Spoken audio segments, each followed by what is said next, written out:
Honorable respected Sushil Kumar Shinde ji, Jay Prakash ji, and all the dignitaries present here and friends.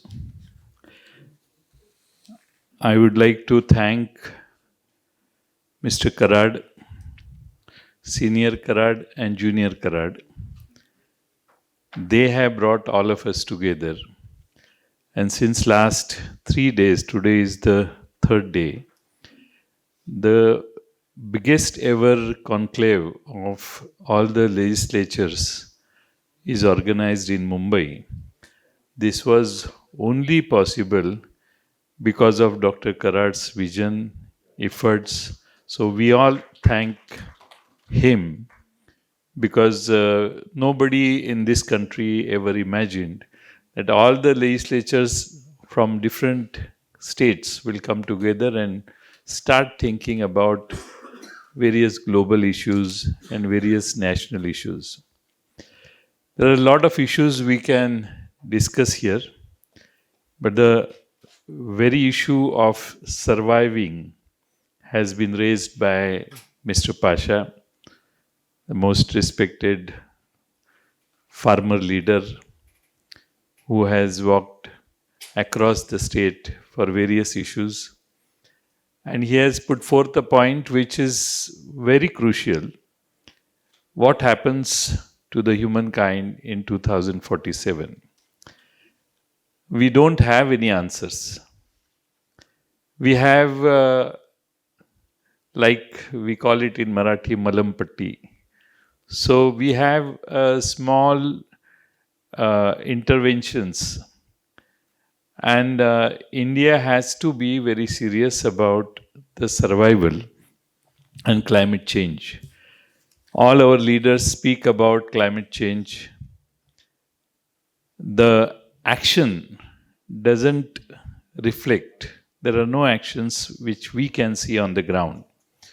So I am sure all the member of Parliament, Honorable Shri Patil ji is here. He must have heard a lot of speeches in Parliament also about global warming with empty house. When you speak about global warming, maybe 5, 10, 15, 20% member of Parliament sit in the house because they know it doesn't relate to any election. It is not going to get them any votes. So, we have to be serious about the issues.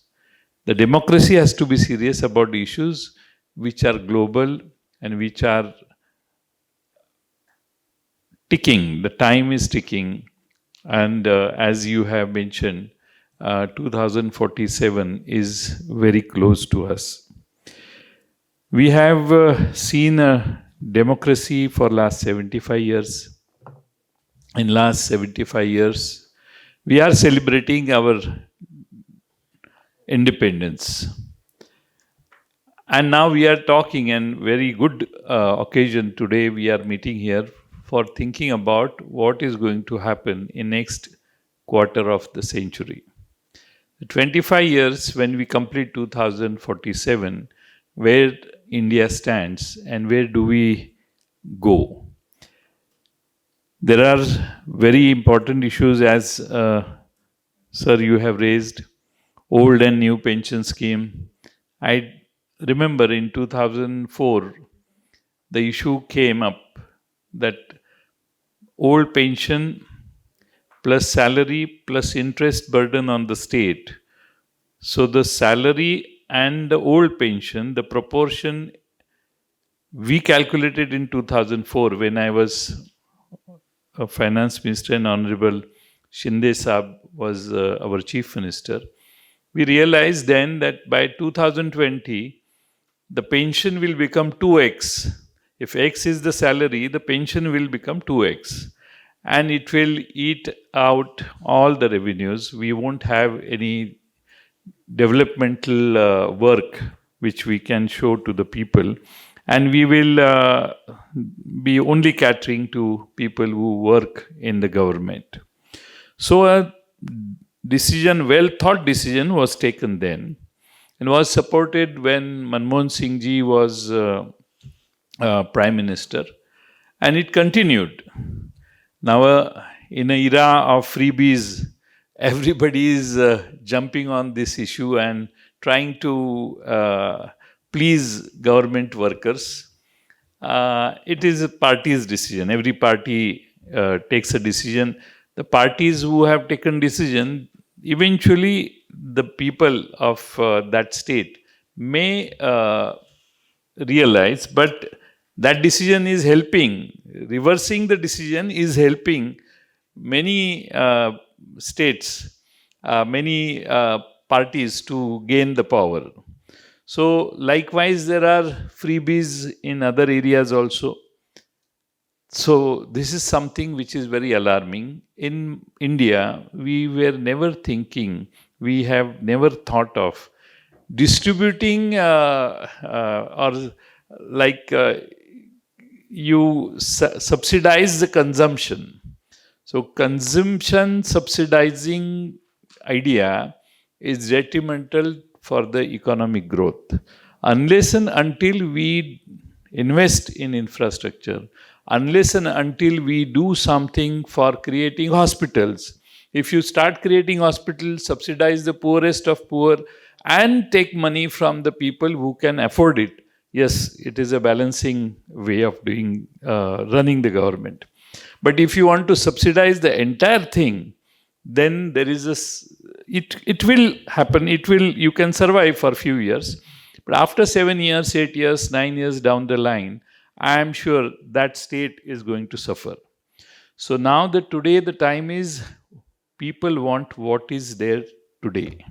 What are you going to bring on the table today? People are not willing to think about what you are going to do in 2029 election.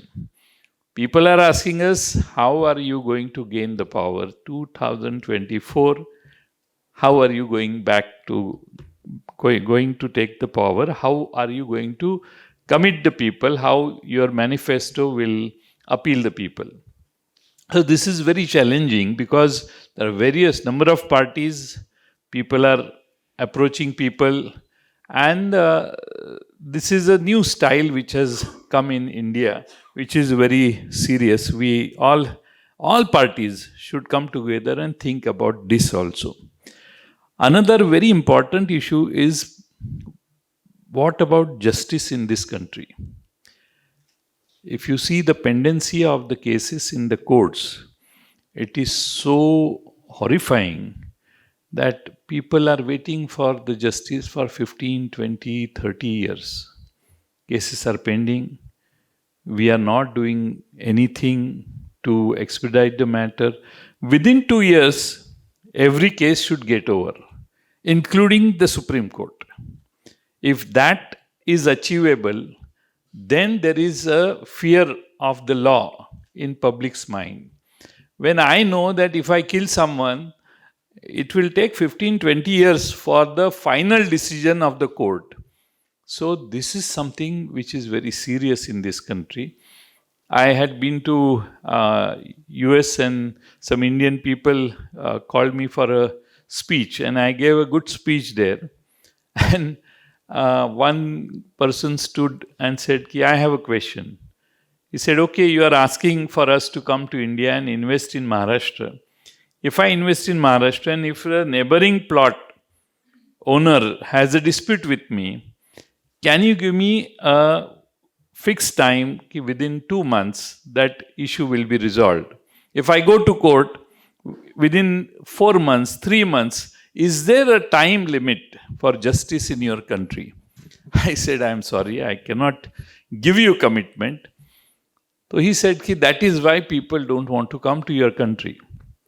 Though we are Indian, we don't want to come because we are scared that the neighborhood, we don't know what disadvantage people will take of our being there.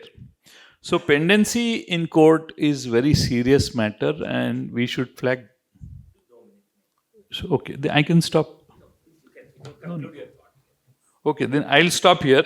I think there are a lot of issues which have been raised by other friends, and some more people want to come. Our Tapase also has come out with new issues. So all may be addressed.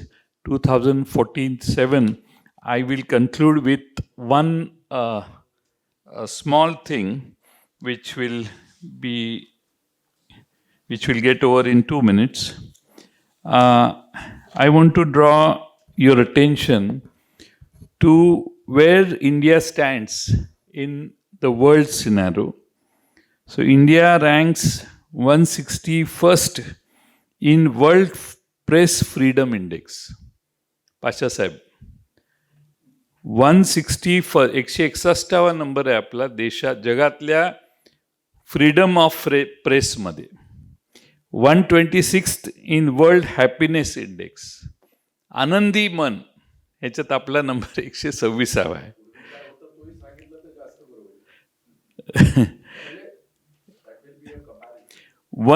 आता कमी झाले, खाली खाली घसरलेले आहेत, पूर्वीच्या आकडे आत्ता नाही आहेत. आणि human development index we stand 132nd. In World Economic Freedom Index, we stand 121st. आणि I hope we have to concentrate on these indexes where continuously India is failing and falling down. So we need to look into these indexes where we have some improvement, and especially in last 7 years, 8 years, we are going down in press freedom, happiness free index, press freedom index, human development index, economics freedom index. So these are the very serious issues. If we are thinking about 2047, I think another very important aspect is we have to think globally. Unfortunately, in past few years, we have started thinking locally.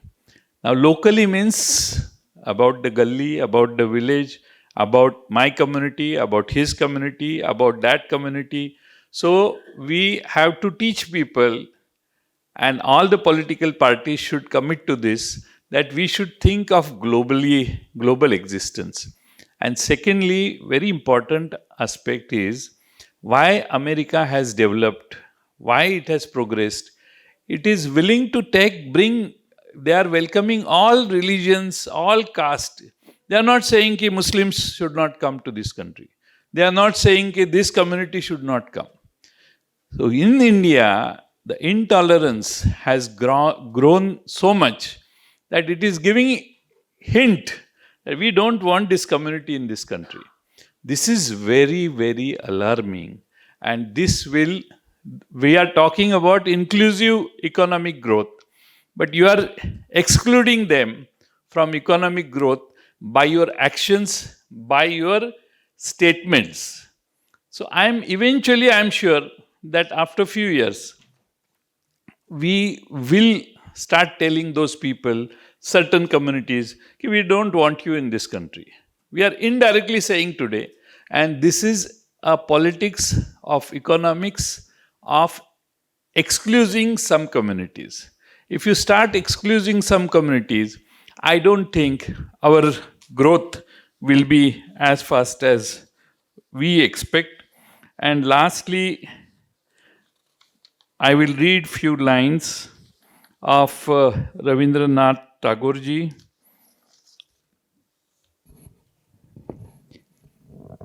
His poem from Gitanjali, Song Offerings, where the mind is without fear and the head is held high, where knowledge is free, where the world has not been broken up into fragments by narrow domestic walls, where words come out from the depth of truth, where tireless striving stretches its arms towards perfection, where the clear stream of reason has not lost its way into the dreary desert sand of dead habit, where the mind is led forward by thee into ever-widening thought and action, into that heaven of freedom, my father, let my country awake. This song is again, it is awakening to India. We need to keep reading this song more often these days. Thank you very much.